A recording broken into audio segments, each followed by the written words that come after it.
The wind chimes began ringing wildly outside the house. My sister and I huddled together as the wind outside picked up items from the lawn and smashed them onto the exterior of the house. 3 days ago, Channel 14's weatherman showed viewers a hurricane that was headed toward my state. It was the biggest recorded hurricane in U.S. history. Upon looking at the weather radar closely, people noticed what appeared to be a skull-shaped outline on the hurricane itself. Those who viewed this strange phenomenon saw it as an ill omen.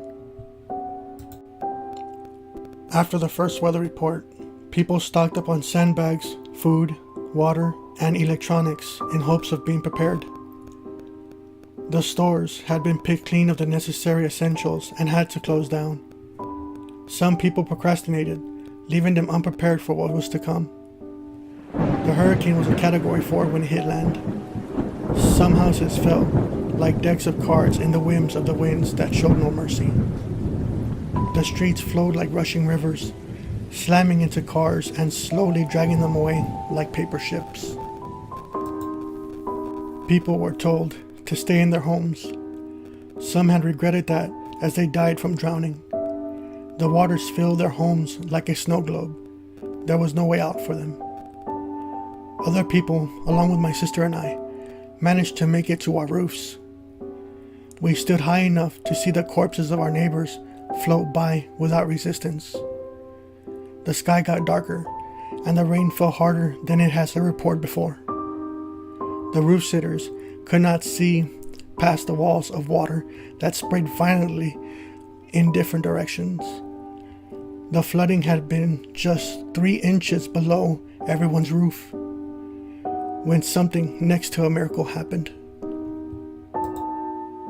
Beyond the shadows of the falling water, my sister and I saw people in wooden boats come into view. Various individuals in their own boats floated next to the roofs. These mysterious people helped us, along with the other stranded victims, ferrying all of us to the safest spot they could find. In the distance, lights could be viewed from a safe area that held most of the townspeople. My sister and I hoped our parents would be there, since they had an errand to do before the bad weather hit. It wouldn't have been possible for them to save us, which is why I was grateful to God for our rescuers. I wanted to thank our boat owner. The weather was still bad, however, and we couldn't get near them. We still couldn't see their faces because of the strong winds. We finally got to a safe area. Each of the survivors got off the boats, finding their family in the crowds of people that waited in hopes to see if any of their family members survived. When my sister and I got off the boats, we saw our parents in tears as we rushed to their open arms. They held us tighter than we ever have felt before. I wanted to thank my rescuer, but something odd happened.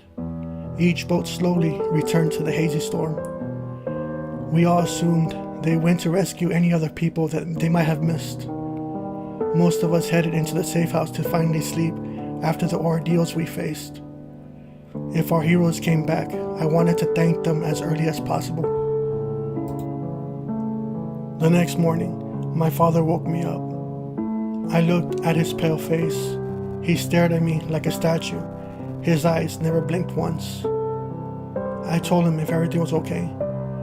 He wanted to show something to my sister and I as we headed outside. The sky was clear and the sun was bright, its light shining on the flooded water from last night. My sister and I stared at the people in the boats that helped us. They were dead, their bodies long since decayed. The boats they were floating on were actually coffins. The hurricane flooded the local cemetery. Its coffins were dug out from the water pressure, allowing the coffins to float away. That was the rational answer, but that still didn't explain how the corpses rescued the people and ferried them to safety.